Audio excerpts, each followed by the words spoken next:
done everything right. You've climbed the ladder. You're the one people rely on. You deliver, always, quietly, without complaint. And yet, deep inside, you feel like a fraud. Not the kind of fraud that stems from dishonesty, but the kind that whispers, "You're not really that good. You're just fooling them. One day, they'll find out." This isn't insecurity. This isn't modesty. This is something else, deeper, older, and harder to name. In today's episode, we're going to dissect the inner world of high-functioning individuals who achieve quietly but suffer silently. We'll explore the hidden psychological forces, often rooted in early developmental wounds, that create a paradox: external success paired with internal illegitimacy. Let's begin where it hurts most: the contradiction.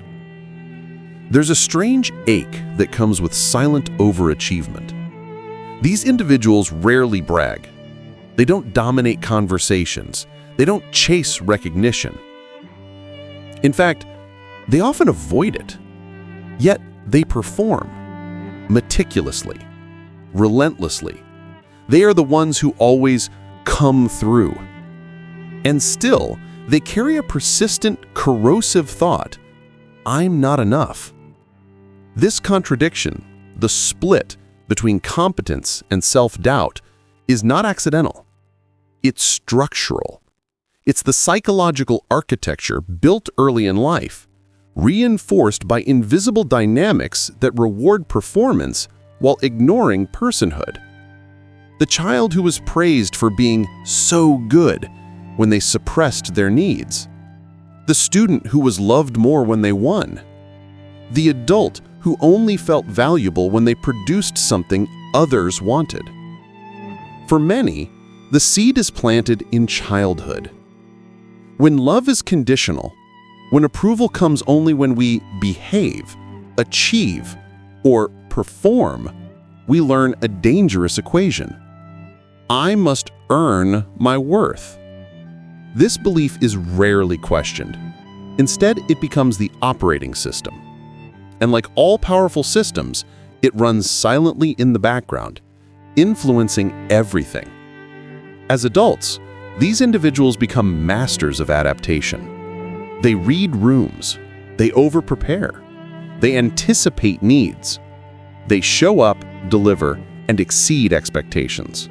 Not out of confidence, but out of necessity. Their success is not driven by ambition, it's driven by anxiety. They work late, not to impress, but to quiet the inner critic. They say yes to everything, not because they want to, but because saying no feels like risking love. They achieve not because they feel worthy, but because they feel unworthy. This is the core paradox. What appears as strength is often a survival strategy. Psychologically, we're dealing with a classic split between the persona, the socially acceptable competent image, and the shadow, the repressed, unacknowledged parts of the self that carry fear, shame, and inadequacy. In analytic psychology, this is not just a metaphor, it's a mechanism. When the child's environment teaches them that only certain traits are acceptable, achievement, politeness, helpfulness, they suppress the rest. Anger, sadness, confusion, neediness.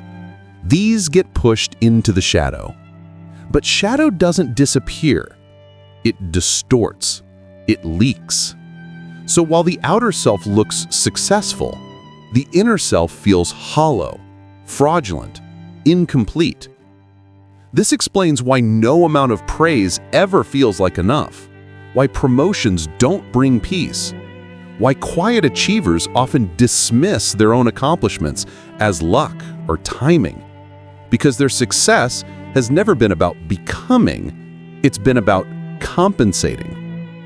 Compensating for a core wound, the belief that who I am is not enough So I must do more, be more, prove more. What's more insidious is that the world rewards this behavior.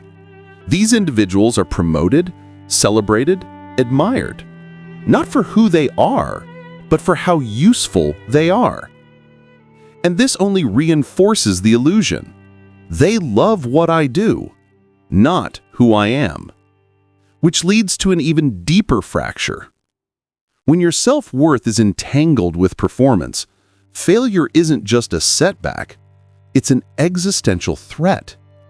Mistakes become intolerable. Rest feels dangerous. Slowing down invites guilt. This is how burnout becomes inevitable. And yet, even in burnout, these individuals often won't stop, because stopping would mean confronting the one question they've spent years avoiding. If I'm not achieving, who am I? This is where many feel trapped. You can't stop, but you can't continue like this either. You want relief, but you don't trust rest. You want authenticity, but you're terrified it might cost you everything you've built. It's a quiet prison, disguised as success. And it's built not from arrogance, but from an old adaptation that says, if I'm not valuable to others, I don't deserve to be here. Here's the truth. The feeling of being a fraud doesn't mean you're broken. It means you've built your life on a belief that was never true to begin with. Your worth was never meant to be earned. It was meant to be seen.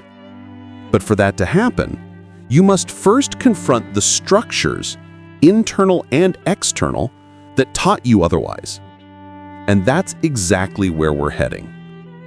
In the next part, we'll go deeper into the specific childhood dynamics that forge this identity, and how those early adaptations become adult prisons of overfunctioning, perfectionism, and emotional isolation. Because to understand the overachiever, we must first understand the wounded child behind the performance.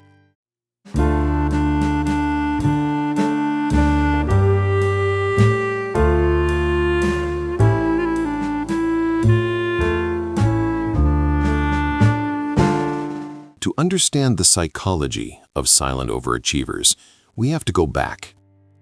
Not to their resumes, not to their accolades, but to their childhoods, where their identity was formed not through being, but through adapting.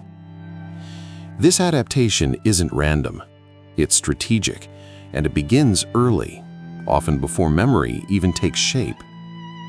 For many, childhood wasn't traumatic in the obvious sense. There were no explosions, no disasters. What happened was subtler, but no less impactful. Love was offered, but with strings. Affection was present, but conditional. The message was clear, even if it was never spoken aloud. You are good when you're helpful. You are lovable when you succeed. You are safe when you're easy to manage.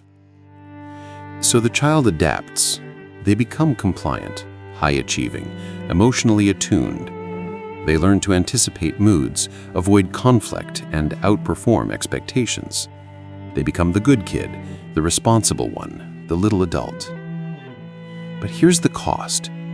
To become who others need them to be, they must abandon who they actually are.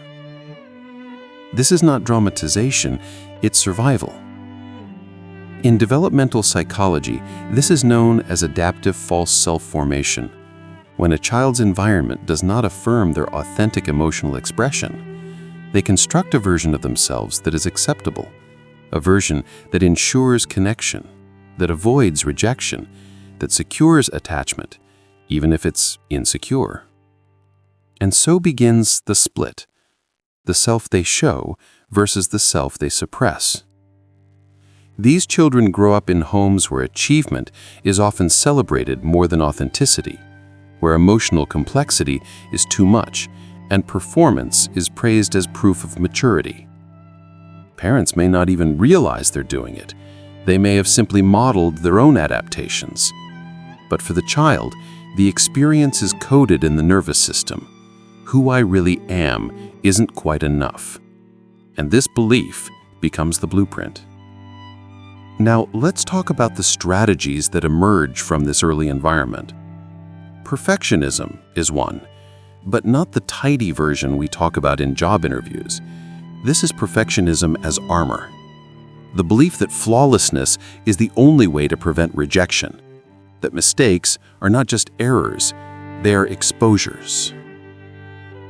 Then comes overfunctioning, the compulsive tendency to take on too much, do too much, be responsible for everything. It's not about control, it's about anxiety. Because doing less triggers the fear of being seen as lazy, incompetent, or worst of all, unworthy. And then there's hyper-independence, the refusal to ask for help, the discomfort with vulnerability, the impulse to carry everything alone. Because in early life, depending on others didn't feel safe, so the only safety becomes self-reliance. These strategies look admirable from the outside. Employers love them. Society rewards them. But internally, they are exhausting. Because they're not motivated by confidence, they're motivated by fear. And here's the deeper psychological structure. These behaviors are forms of compensation. In analytic psychology, compensation is a core mechanism of the psyche. When there's a deficiency, real or perceived, the unconscious compensates by swinging in the opposite direction. If you feel emotionally invisible, you become hypervisible through achievement. If you feel powerless, you become hypercompetent. If you feel unlovable, you become indispensable. But compensation doesn't heal. It distracts, it protects, and in doing so, it also reinforces the very wound it's trying to cover. So the overachiever continues, striving, delivering, achieving, hoping that eventually they'll do enough to feel whole. But that moment never comes. Because the problem isn't output, it's origin. You can't resolve a childhood wound with adult success. You can't fix emotional neglect with professional validation. And that's the trap. Let's bring this back into focus. The silent overachiever is not driven by healthy ambition. They are driven by internalized expectations, voices they absorbed before they had the power to challenge them. These voices say, don't be a burden, always be useful, never let them down, prove your worth. But who do these voices really belong to? This is where it becomes personal and uncomfortable, because those voices often belong to caregivers who were themselves wounded, parents who couldn't hold space for a child's complexity because no one held space for theirs. So the cycle repeats, not through abuse, but through absence, through emotional undernourishment, through well-meaning neglect. And the child, now an adult, carries that legacy into boardrooms, hospitals, classrooms, studios, delivering excellence while feeling empty. Because no external recognition can compensate for the internal void created by emotional invisibility. And that's why success feels hollow, why praise feels undeserved, why rest feels dangerous. Because beneath the drive is not confidence, it's fear. The fear of becoming visible and being found lacking. So what's the cost? The cost is authenticity. The cost is self-trust. The cost is a life lived in service to a wound instead of a life lived from wholeness. And yet, many silent overachievers don't even realize they're doing this because it's all they've ever known. But once you see it, once you recognize the pattern, you can't unsee it. This is not about blaming the past. It's about understanding the present. It's about tracing the thread from "I have to do everything right" back to "if I don't, I won't be loved." Because only then can the healing begin. In the next episode, we'll dissect the psychological architecture of the inner critic. that relentless, corrosive voice that drives silent overachievers deeper into performance while keeping them disconnected from their own worth. Because understanding the wound is only the beginning. To move forward, we must confront the part of us that continues to enforce it.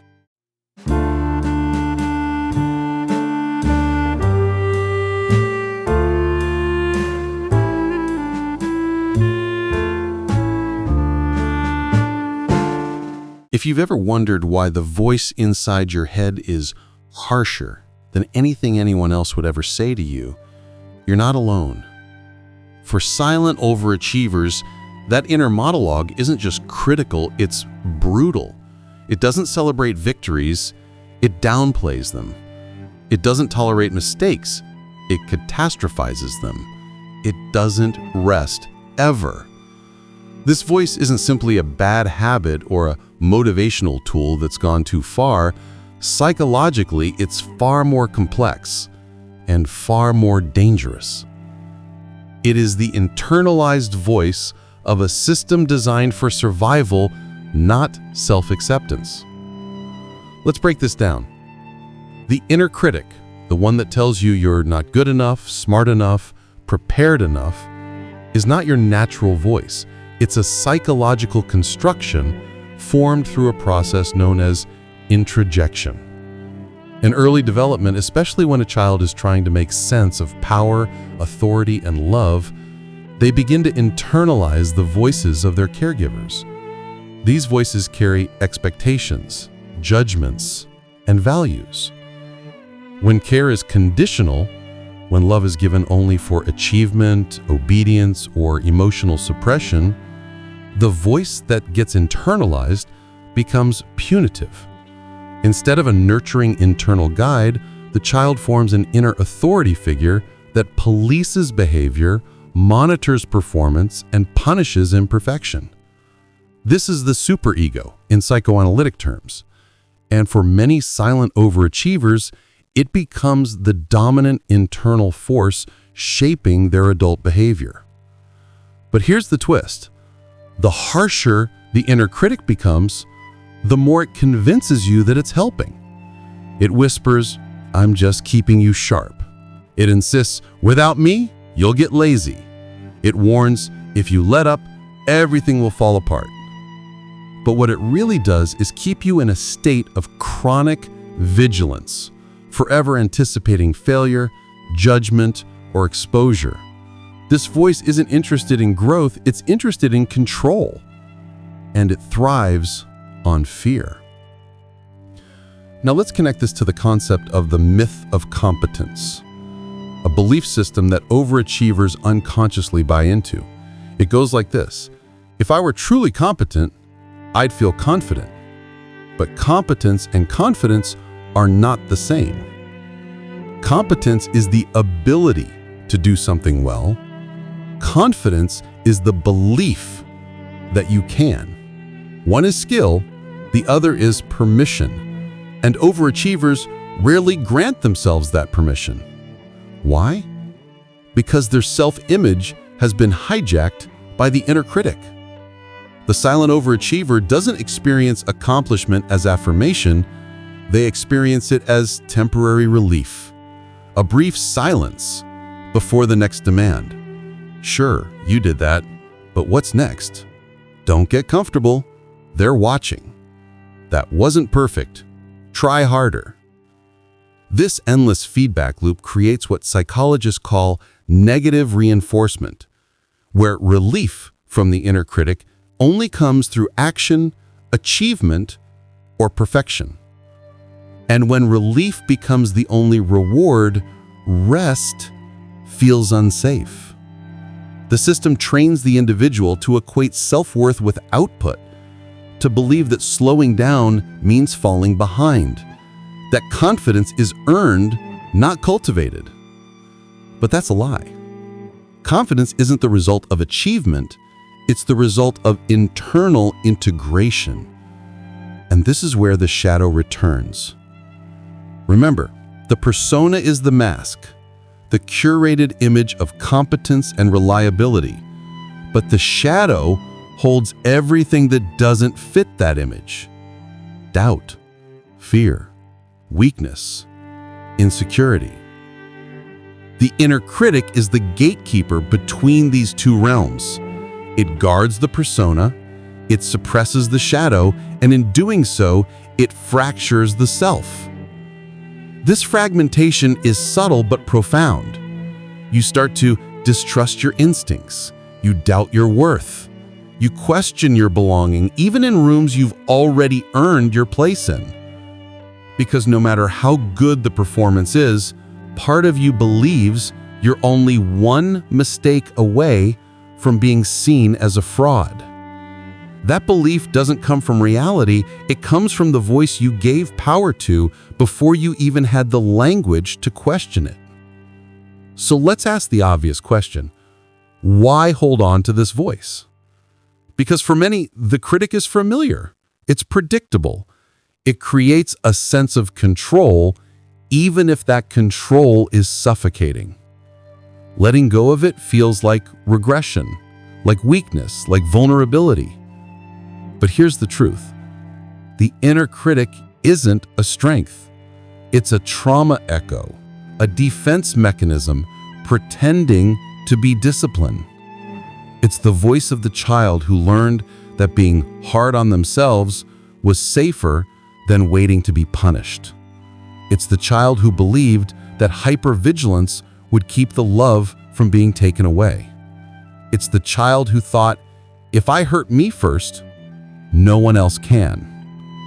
That child may have needed the critic, but the adult doesn't. And until that voice is challenged, no amount of external success will ever translate to internal peace. You will always be working against yourself, always negotiating with your own value, always one step behind a finish line that keeps moving. So what's the alternative? It's not silence, it's discernment. It's the ability to hear the critic and say, you're not in charge anymore. It's recognizing that self-discipline doesn't have to be self-punishment, that growth doesn't require internal war, that the absence of criticism is not laziness, it's self-trust. And that's the real work, not to eliminate the inner critic, but to dethrone it, to reclaim your inner space from the voice that was never yours to begin with. Because once that voice loses its grip, what's left isn't emptiness. It's clarity. In the next part, we'll explore how this internal war intersects with money, career, and the illusion of security, how financial success can become a new mask, and how control, especially in adulthood, often replaces love as the currency of safety. Because the silent overachiever doesn't just chase excellence, they chase control. And until we understand why, freedom remains out of reach.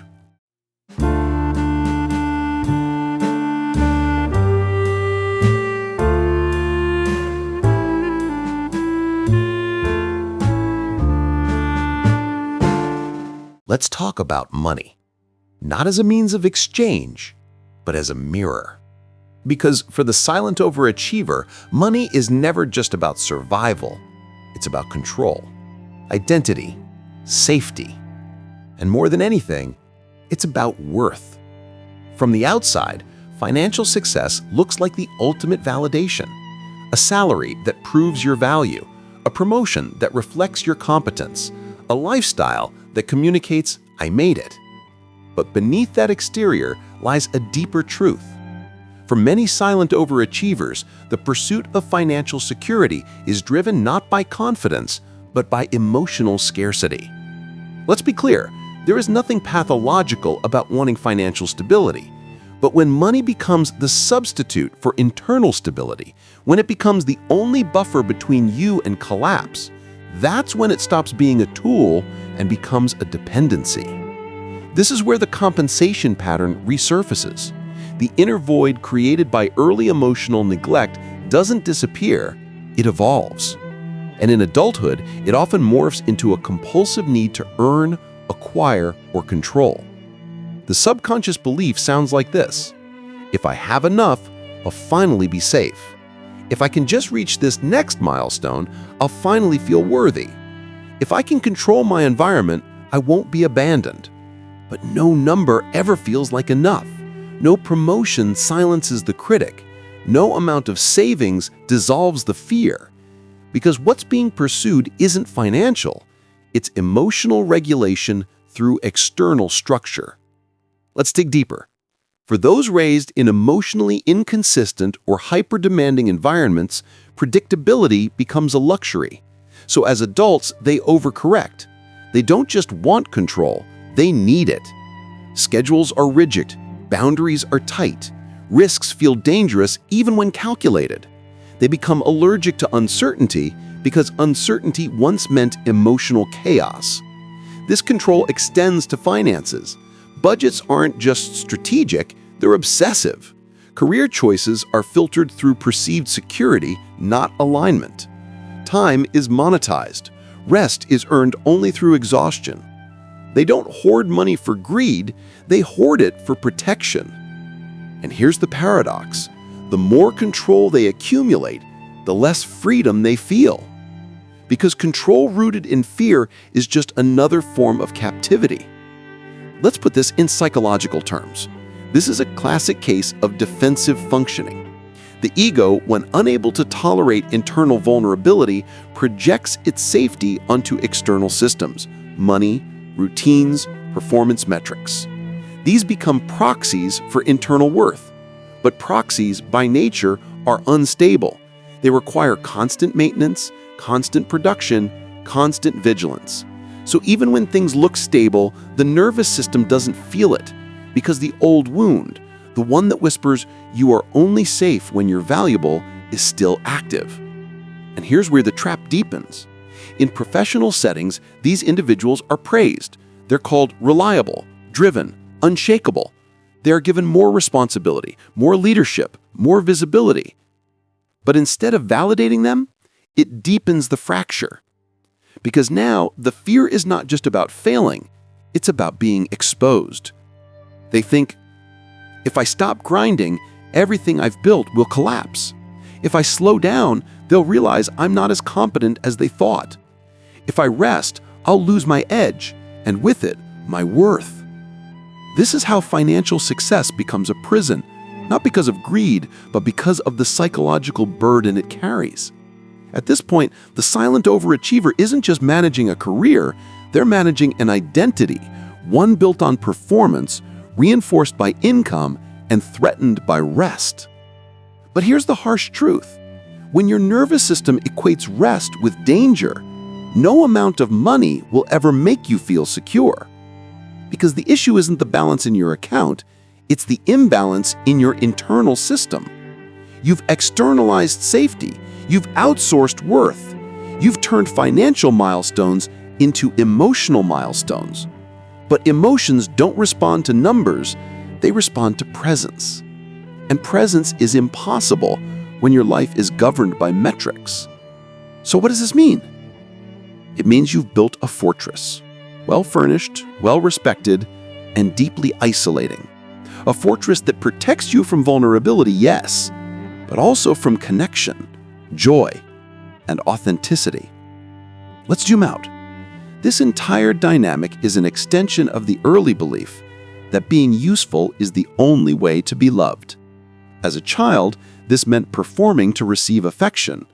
As an adult, it means over-delivering to feel safe. Money just happens to be the new scoreboard. But the emotional game hasn't changed. And just like in childhood, the rules remain unwinnable, because no performance can undo the pain of being seen only for what you provide, not for who you are. The irony is brutal. The more success you achieve, the further you drift from the part of you that needs healing. Because success, in this form, is not a destination, it's a distraction. A distraction from the deeper question you're afraid to ask. Who am I if I stop performing? And that question is terrifying, Because if everything you've built, your reputation, your income, your career, rests on performance, then stopping feels like annihilation. But that fear is based on an illusion that your worth is conditional, that your presence is only tolerated if it's productive, that your value exists outside of you, waiting to be proven. That's the lie. And until it's exposed, no amount of control will free you. Because control is not the opposite of chaos.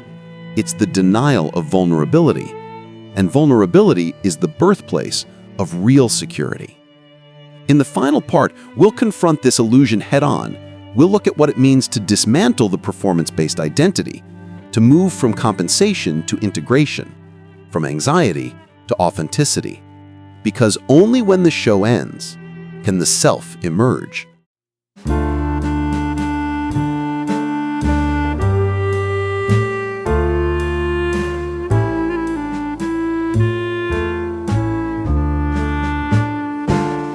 You've spent a lifetime performing. Not on a stage, not in front of an audience, but inside your own mind, where every moment is a test, every outcome is a verdict, and every mistake feels like a threat. But here's the moment of reckoning. What if the part of you that's always been performing was never the real you? The silent overachiever lives in a paradox, capable of extraordinary competence, but haunted by an invisible void. A void created not by failure, but by absence. The absence of unconditional affirmation.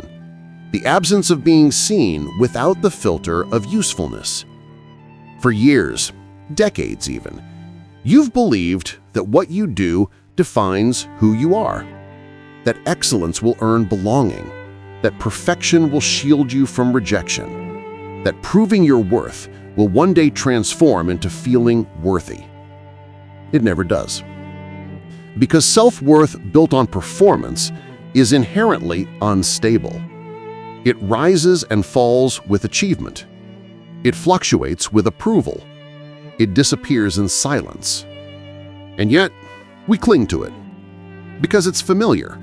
Because it once protected us. But protection is not the same as peace. Control is not the same as freedom. Success is not the same as self. So, what does it mean to stop performing? It doesn't mean collapse. It doesn't mean mediocrity. It doesn't mean giving up. It means beginning, maybe for the first time, to live from the inside out. To understand this, we must distinguish between two identities, the performance-based self and the integrated self. The performance-based self is vigilant, strategic, always scanning for risk, always adjusting. It knows what to say, what to do, how to win, but it doesn't know how to rest. It doesn't know how to receive. It doesn't know how to simply be. This self was built in reaction. It's a brilliant adaptation to environments that made love conditional and presence transactional. But it is not you. It's a shell, a function, an exquisite mask. The integrated self is something entirely different. It isn't perfect. It doesn't need to be. It feels uncertainty without panic. It makes mistakes without collapse. It accepts praise without guilt. It rests without shame. It doesn't strive to be good enough. It recognizes that it already is. But this self can only emerge when you stop negotiating your right to exist. When you stop turning life into a courtroom and start treating it like a canvas. Here's the turning point. You don't need to earn your right to be here. You don't need to justify your presence. You don't need to perform to deserve connection. These are not spiritual platitudes. They are psychological truths. Because when a person stops measuring their value in units of output, something extraordinary happens.